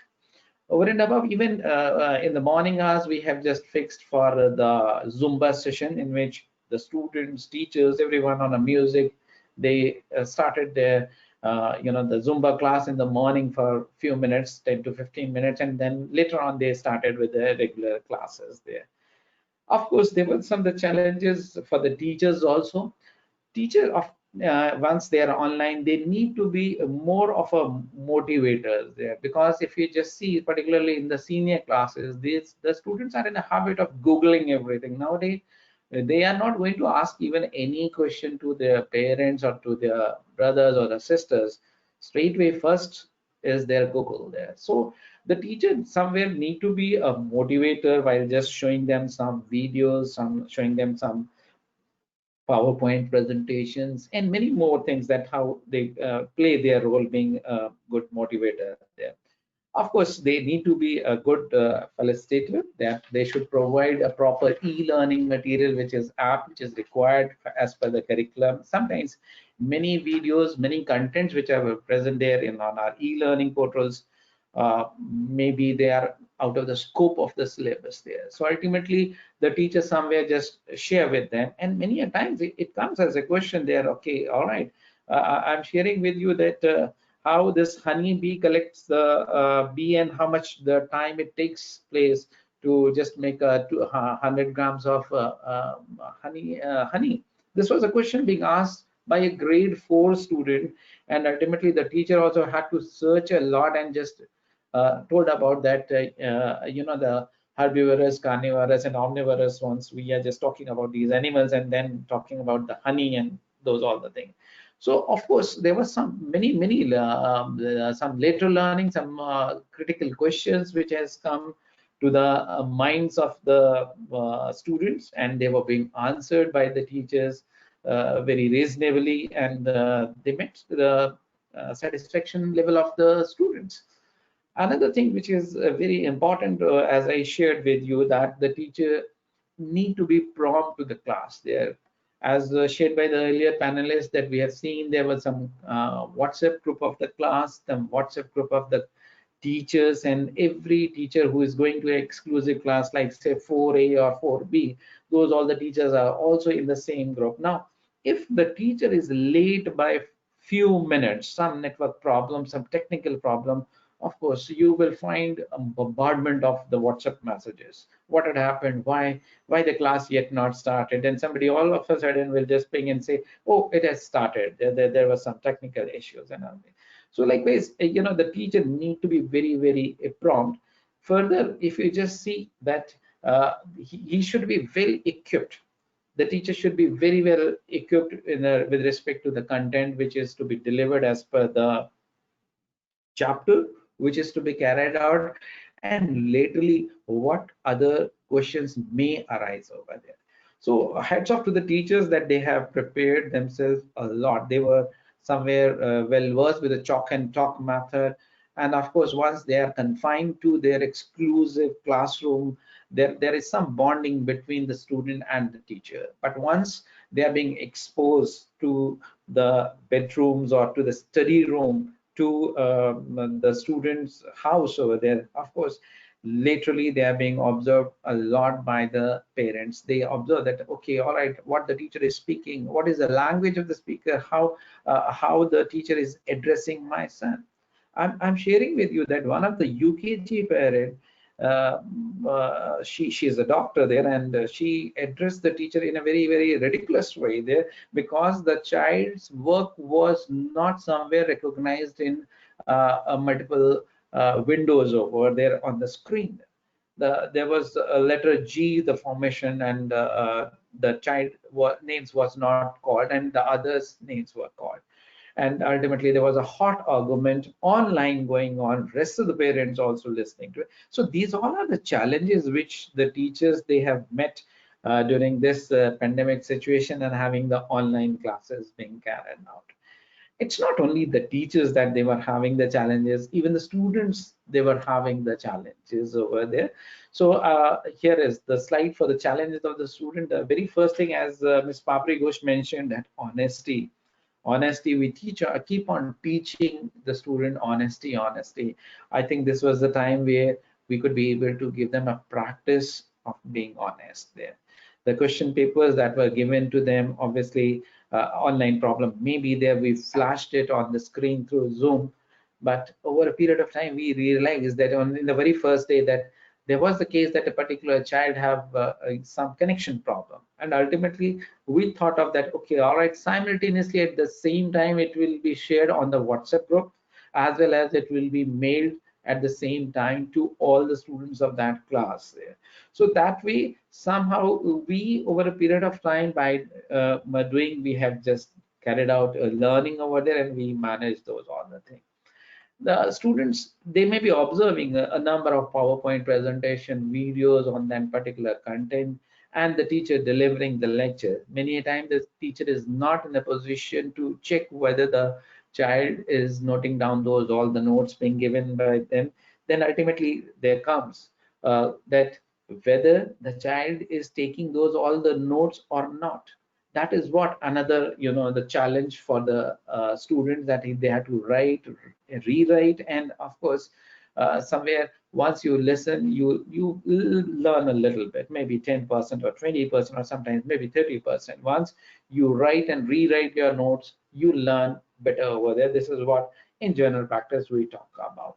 And of course the evaluation method has changed. We have gone from the paper and pen method to MCQs. We have got a quiz. We just ask them to prepare some e-projects on a particular topic over there. So this is what the student need to be very prompt even for the online classes. What's the time is scheduled accordingly, he has to be on his workstation. We observed that over a period of time some students were in a regular habit of coming late, despite that we are giving a 10 minutes gap between each period. We put up a strict restrictions over there that, okay, all right, if you are going to join after 5 minutes, we will not be allowing. So this was something, because the child is a disturbance over there once he is coming there in between the lecture, particularly in the senior classes there. So such was the scenario over there. And of course, the child has to be there on its workstation. This is what all these slides speaks about it. He should be ready with all sort of study material, whether paper, pen, or the content of the chapters which is to be carried out, those relevant books. And of course, they need to be well equipped. They can't leave the seat because the rules are being set up by the heads or by the heads of the school there, that okay, all right, you can't leave in between, you should be visible. You can't even mute yourself, or you can't even somewhere stop your video. The teachers, they have just advised, switch on your video, and many a times because of the connectivity problem over there, the student requested that, sir, because of the connectivity problem, I want to listen to you only, I won't be able to make you sure that I am visible over there because of the connectivity problem. So these all were the challenges, and of course, if we just see that meeting all the challenges for the student is also a big deal in this pandemic situation. There were the challenges for the parents also, and if we just see, as I told you, that mother has to sit for more than 4 or 5 hours in the KG section or in the grade 1 and 2. Yeah. Sorry, I have to intervene here. You have moved over 15 minutes, so we are running short of time. If you can just, sorry to do that, but time is running out. Going through this one. So this is what means that they should have a proper high-speed internet and proper workstation. And of course, the parents in Saudi Arabia, particularly now, the VAT has been increased from 5% to 15%. They are facing the financial problems also. Over and above, I'm just sharing with you that every resident, they have to just pay a dependent fees of 400 riyal per month. And of course, these all are the financial constraints, and particularly from the private schools, the students are moving to the embassy schools. Challenges for the school management, of course, once they have seen that the volume of the school is reducing, they have just teared off the old contract, and they are going to just have a new contract being put up for the teachers with a reduced salary. And of course, they will be just having the cutoff of the number of staff members also. So this is all somehow the real situation over here in Saudi Arabia, and we still have a very good hope that we will be just able to manage the online classes in a wonderful manner. Till date, we have carried out a lot of parent-teachers meetings, 3 to 4 parent-teachers meetings being carried out in the evening hours, especially when the parents are at home, with a slot of 5 to 7 minutes being given to everyone. So this is all at the end of the Saudi Arabia, and I hope that I could be able to just enlighten more that how we in Saudi Arabia are facing the problem. Thank you very much. Thank you so much. Thank you so much, sir, for that wonderful presentation. Our sincere gratitude. Sorry, I had to rush because we are running over time. We have to the audience, ladies and gentlemen, we are running a 30 minutes extra time. I think we will have 25 more minutes. I will have 10 minutes of time for my next speaker, and then we'll have quickly Q&A. I have so many questions there. I don't think we'll be able to cover everything in 20 minutes, but we will try our best. Whatever can be done, but 6 p.m. will be the hard stop for us India time. So that is another 25 minutes from now. So thank you so much for sharing that presentation. I now quickly move on to Mr. Premkumar, my next distinguished panelist. Mr. T. Premkumar is the principal of Indian Education School, which is also known as Bhavans, Kuwait. He is a postgraduate in chemistry from one of the foremost teacher training institutes in India. which is Regional Institute for Education, Mysore, which comes under NCRT. He is a university rank holder, a silver medalist. Went on post his university to join Indira Gandhi Center for Atomic Research in Kalapakkam. He has over 35 years of in teaching. He started his teaching career in the year 1983 with Indian School Muscat. He spent 28 years in Oman with Indian School Muscat and worked in different roles there. He joined the Indian Educational School in 2010 as a principal in Kuwait. He is the recipient of the Best Teacher Award from CBSE in 2017, and he was also the chairman of CBSE Gulf Council from 2019 to 2020. It's an honor, sir, to have you here with us. If you can please enlighten us with your presentation. Thank you so much.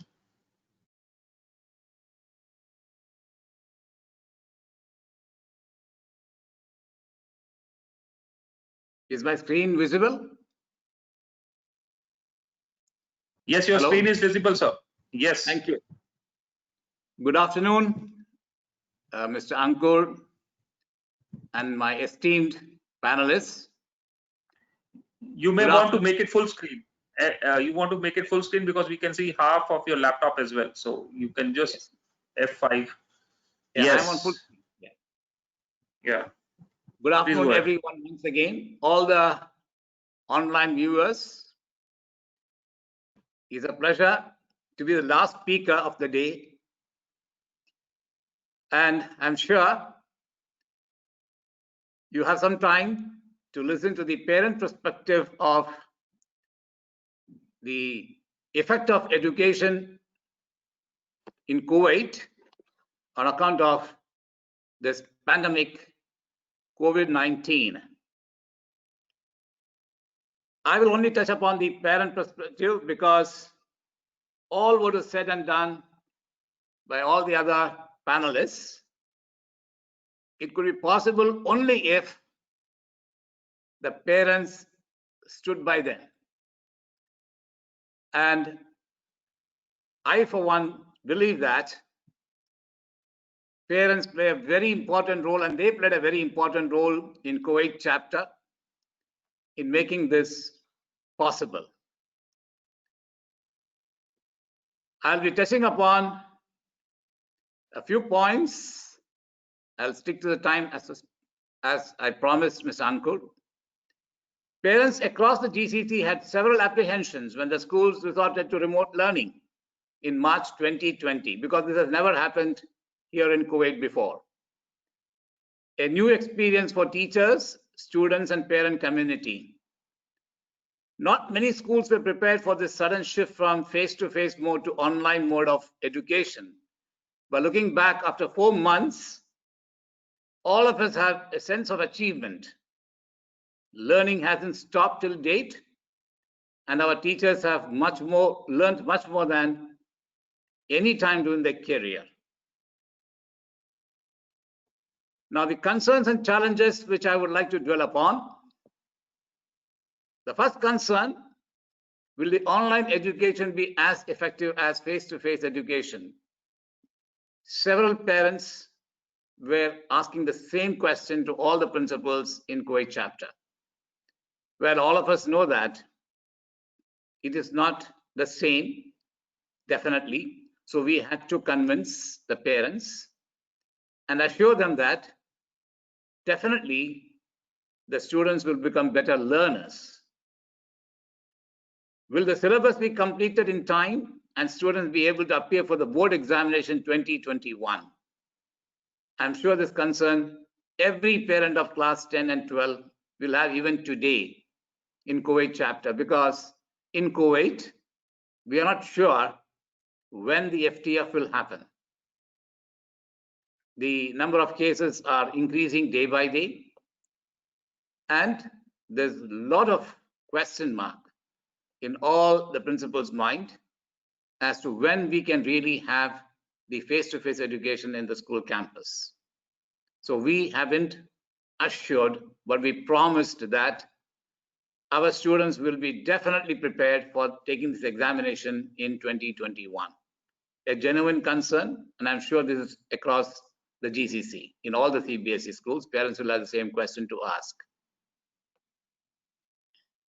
Will the lack of teacher-student interaction affect my child's learning experience? While it is true that students are not getting the same type of contact from their teachers as they would in a brick and mortar setting, most virtual schools have policies in place, I'm sure, to foster the virtual relationship between teacher and student. Schools here in Kuwait chapter have provided various avenues for contact and communication between parents and teachers, students and teachers, parents and management, and ensure that the classroom facilitates a learning environment that utilizes both synchronous and asynchronous communication. The concern number 4, parents. I'm concerned that my child will not be able to self-monitor, especially the kids in the primary and kindergarten. There's a real concern in virtual education. I'm sure all of you will agree with me.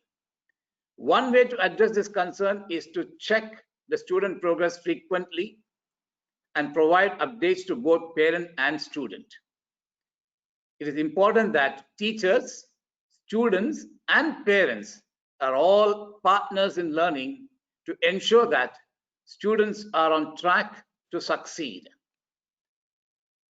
Most virtual school settings allow for students to work at their own pace, but there's typically a set end date for which the students have to complete their work, their homework or task, as you may call it.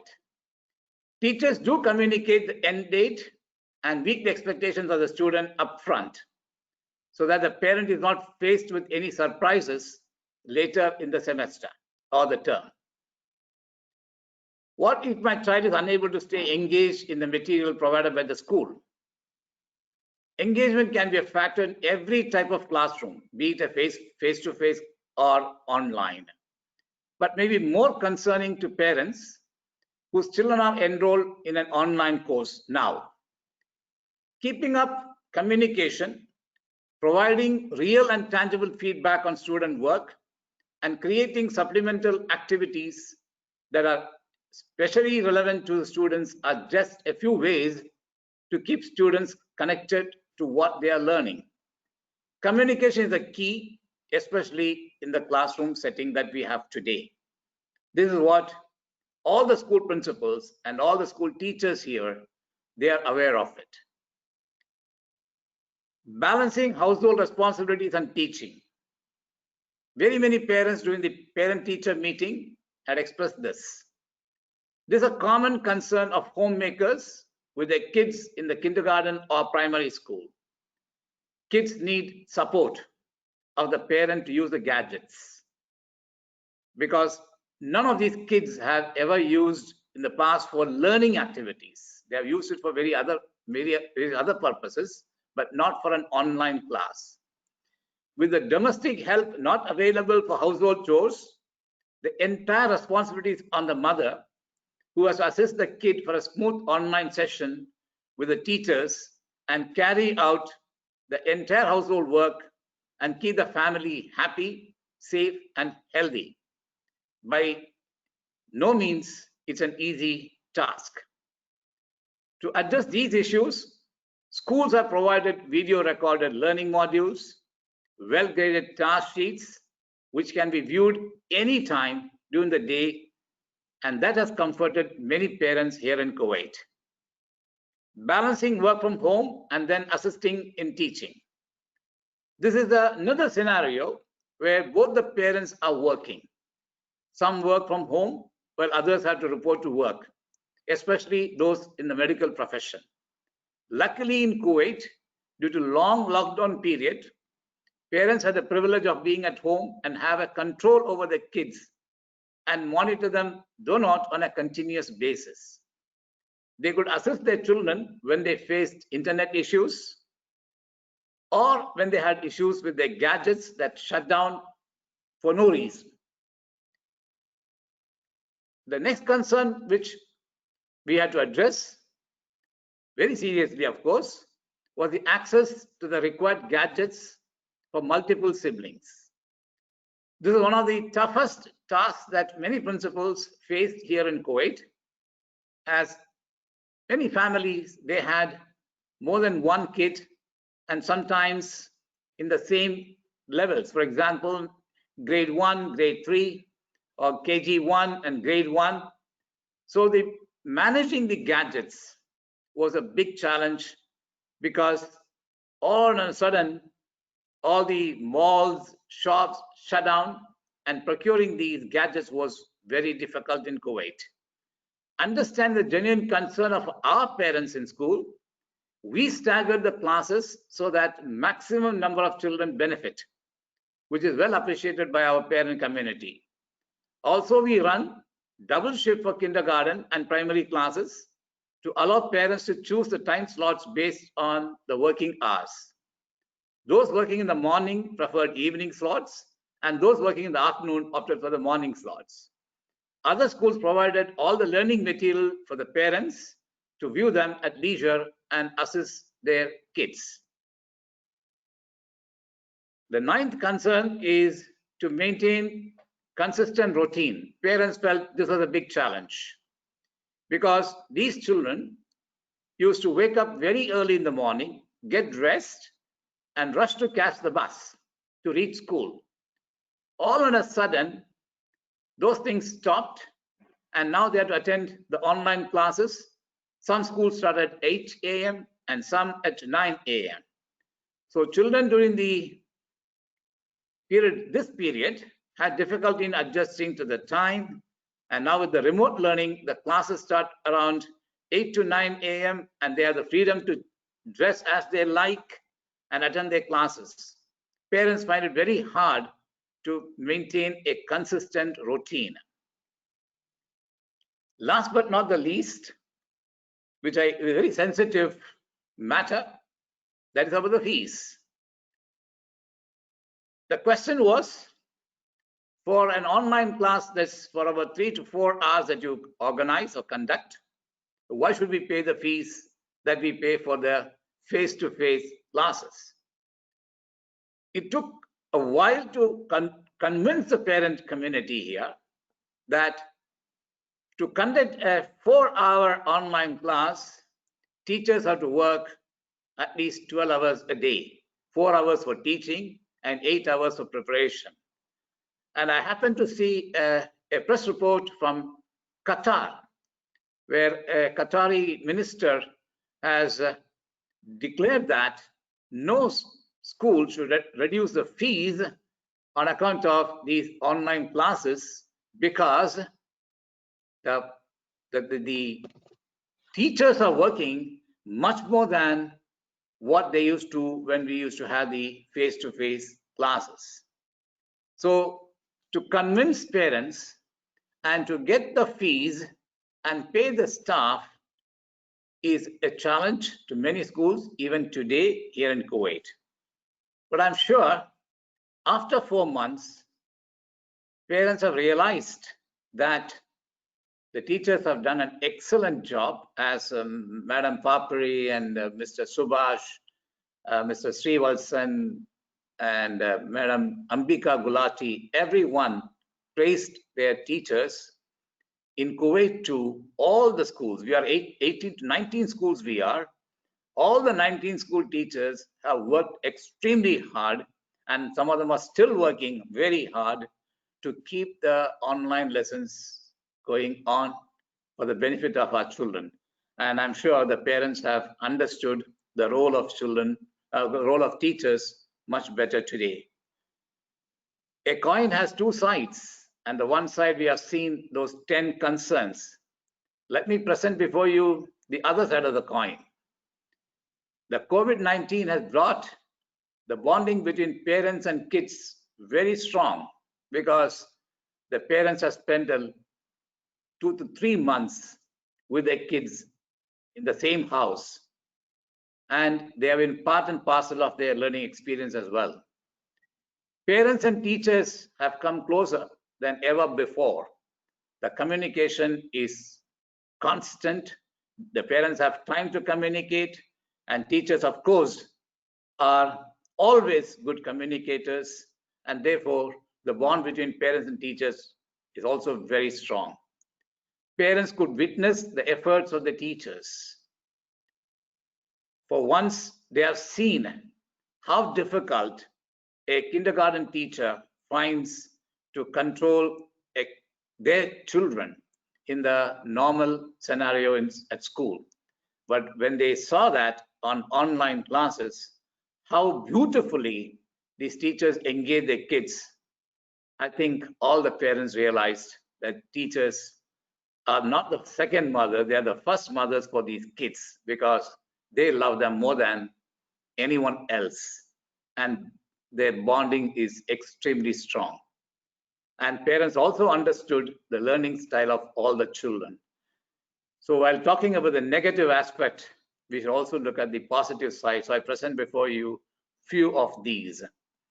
And I would like to end a very short, but I stuck to my time, expressing my gratitude to OP Jindal University for bringing all of us together to share our unique experience on this platform. And I want to thank all these people, our students in Kuwait, all our teachers, our parents, our management, the Kuwait chapter stalwarts, Gulf Sahodaya, CBSE officers, all Sahodaya in India that organize webinars, all my friends, of course, the WhatsApp group that added me and enriched me during COVID-19 lockdown period. That's my presentation for you today. Thank you so much, sir. Thank you so much for your presentation. It's an honor to listen to you. If you can stop sharing your screen, we can see your mailbox. How do I stop You have that? to stop sharing. Just click on the same button that you had clicked to start sharing, or leave it to me. I'll stop it. Yeah, please. I'll stop it. Thank you. Okay, so I have 7 minutes left on the clock. So let me see what I can do. 7 minutes and 6 speakers. So what I'll do is we'll spend 1 minute each, probably, with each speaker, and 1 minute for our concluding remarks. I'll try to do what I can do to rush this. But I have a couple of questions for you, Mr. Srivalsan. You have a fan base. There are people writing in and saying wonderful job and hello from various places in India. So I would just quickly take a question that has come for you. One of our viewers is Shamili Satendran. The question is, in India, there is a lot of challenges where parents question the quality of teaching and now want to have a say in the way teaching is delivered. Do you have similar challenges in your school, and how are you handling it? That's one question. So that is one question. Quickly, if I can have another question. Okay, one more question. Give me a minute. Okay. There was one listener. Yeah, see. Please go ahead, sir. I am not able to find that question, but if you can answer that question. I do know the challenges that is being faced in India is a little different from what we have here. The challenges in India refer to a lot many things, because India is not just one single space. There's a land of diversities. I know a place like Wayanad, okay, has got so many problems in terms of connectivity, in terms of bandwidth, etc., etc., etc. Even in our school, we have about 177 students who are outside of the UAE but learning. Okay, and with the advent of monsoons, we have had our problems. But what we are trying to do is we are trying to give them asynchronous classes, okay, or classes that have been recorded. We pass it on to them, and to see if we can manage it from that angle. Okay, but if I know specifically the issues, if the issues are technical, okay, in terms of bandwidth, in terms of the devices children have or do not have, etc., etc., I do understand that. Luckily, our challenges vis-a-vis this are kind of minimum, because when we had families where there were 3 or 4 siblings. Okay, the school itself supported. My school has given away 15 laptops. Okay, and when they had bandwidth issues, Etisalat came up. Okay, and provided free bandwidth for a large number of families that I know of. Okay, these are challenges which possibly you will have that in India. But I can tell you, a unique solution has been found by a teacher in Bihar. You know what she did? She used loudspeakers, okay, to deliver lessons. So these are unusual circumstances which have brought in very unusual responses and brilliant responses at that. Okay, we cannot be looking at a formula. What will work in Ethiopia may not work in Sharjah. What will work in India, in a specific part of India, may not work in the adjoining district. So the challenges are unique. We are living in very interesting times. Okay, as Charles Dickens would say, to the best of times, to the worst of times. Okay, but we need to rise and address these issues. I'm not too sure if I have answered the question, but there we are. Yeah, I think it answers the question. I just quickly want to say Tanveer Ali from Dunes Al Khobar says hello. He wants to say hello to you, so I was passing on the message. Thank you. And Thomas says, thank you, Mr. Srivalsan, for a wonderful presentation. It was thank you. Good hearing. So quickly moving on to Ms. Gulati, I have a couple of questions for you. One of our viewers, Suganya Priyadarshini, says, how are you handling physical activities during this pandemic period? Are you doing through it online? Any ideas how we can engage students for physical activities? So if you can take this question. Yes, Ankur, I won't take even 30 seconds to answer that. Yes, it is done online. It's built into the instructional time, both as synchronous and asynchronous lessons. So we have the PE teachers taking regular PE class where they have fitness programs for the children. And they, like I mentioned, they do morning coaching. You can sign up for that. And therefore a team is created. We work with Microsoft Teams. So any child who wants to do morning coaching writes into that teacher, the name is added onto that team. And similarly, students have taken the initiative to do fitness programs for their friends and juniors in the afternoon or in the evening post-school hours. Thank you. There is another listener viewer called Banita Keher Singh, says, wonderful presentation, ma'am. Thank you so much for sharing your thoughts. What do you say about the problem of students who may not have access to technology and equipment necessary for online education? Is there any feedback that you have in your school? Somebody doesn't have access to online education and you tackled that problem? So we do, like Mr. Srivalsan said, we have some children who've gone back home over March and got stranded there when the lockdown came in. And there is internet connectivity issues. The parents have reached out and exactly what he mentioned. So lessons are recorded, they're part of our Microsoft Teams, and we've given them the flexibility to view it as and when convenient. Teachers have made it convenient for, and made time to suit the children's needs. But luckily, we've not had concerns about access to technology. We are blessed being part of the UAE where internet connectivity has been extremely good. Where there have been challenges for devices, GEMS education has been very forthcoming and allowing schools to help families with the devices.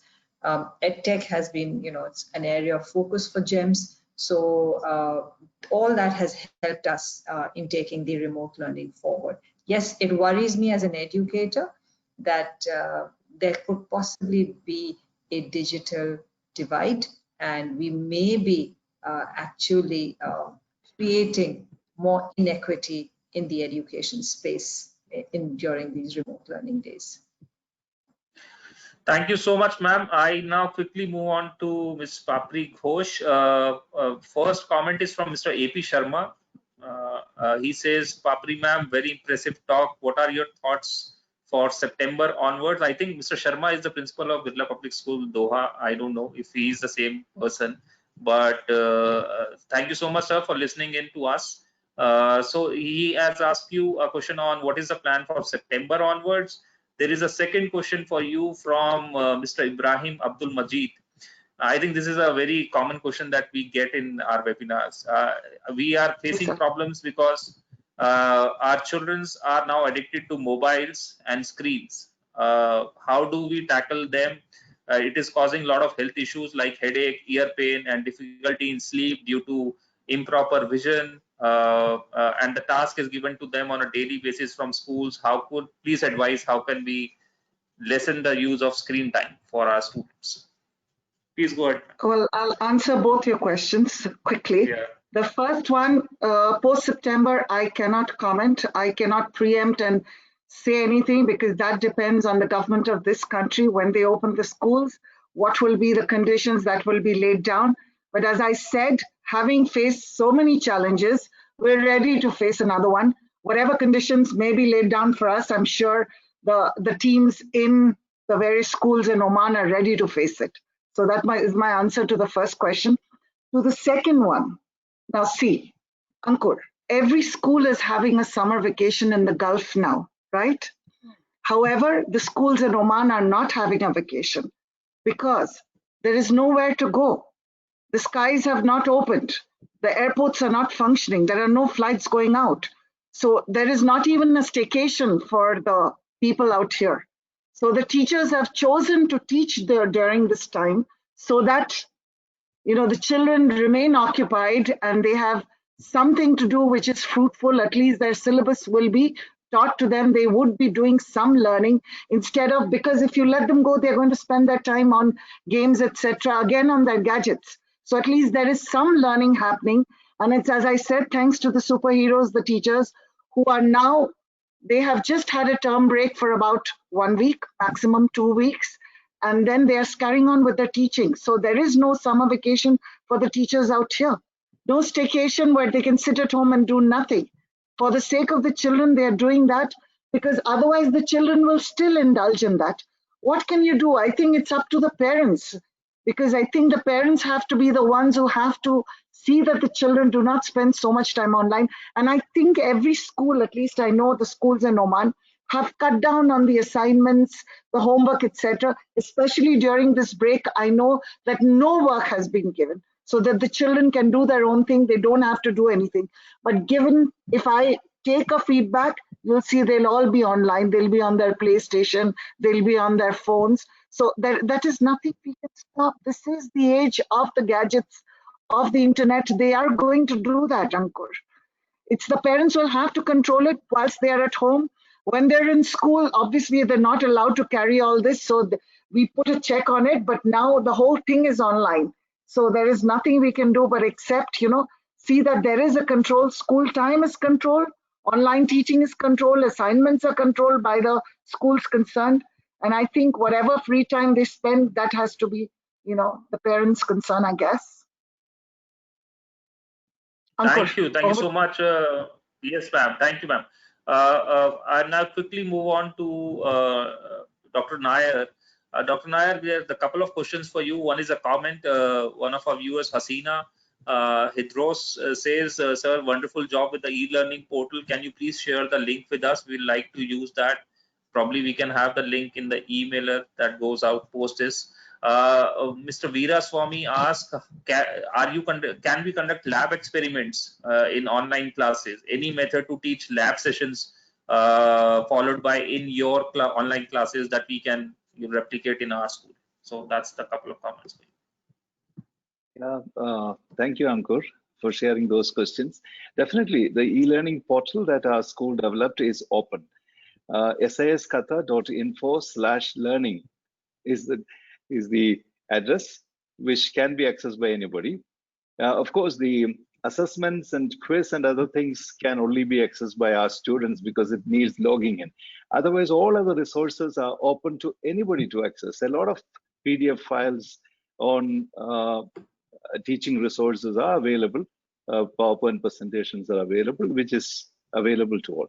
Even SIS-learn.com, the portal that the teachers created for flipping lessons, is accessible for anybody, any child, anyone can join and make use of those lessons, definitely. And the second question, Ankur, could you just repeat it once again? Yes, sir. Give me a second. The question was lab experiments. How do you manage lab experiments on online classes? We have the Amrita University's OLabs available.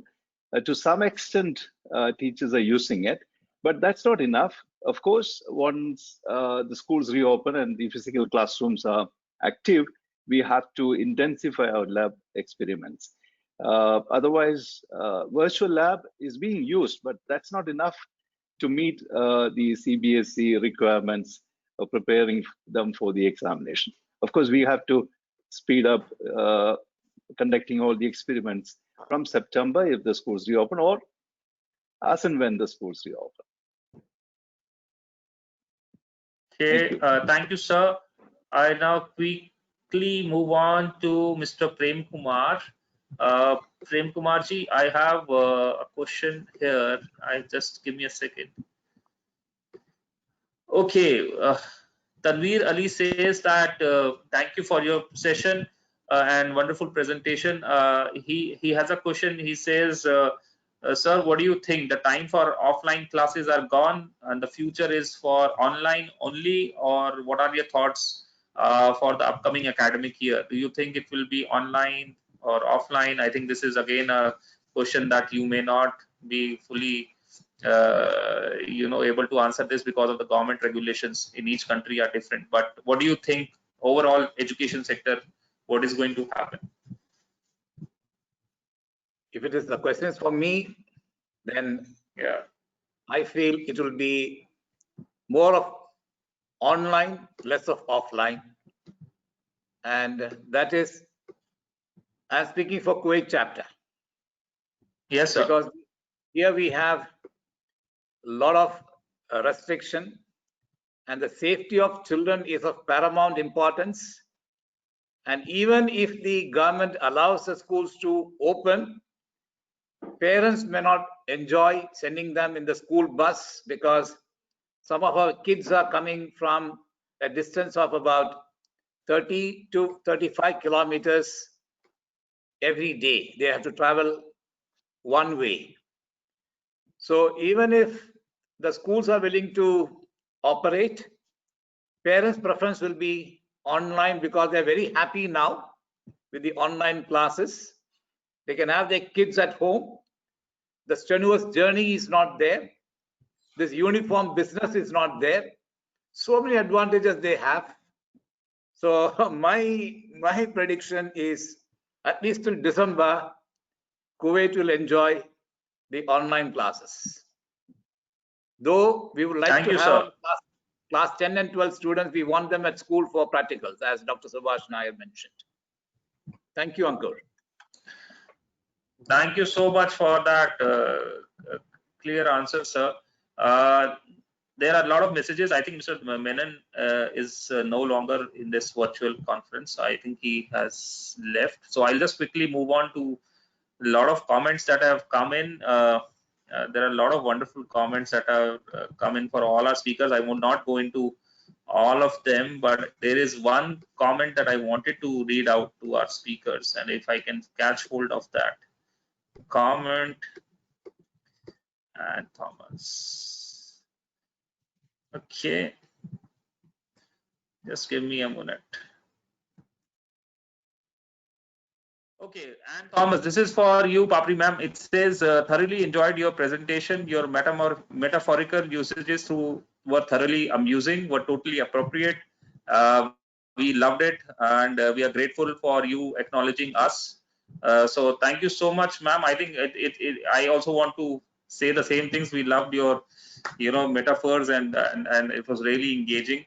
Thank you to all my panelists for the wonderful presentations that each one of you brought in. I think we thoroughly enjoyed. We went over time by 40 minutes. I hope everybody found this time to be useful and not another boring webinar. After this, I'm going to have another webinar because you have refreshed my capacity for webinar. This is my 10th webinar, and I was thinking this will be my last.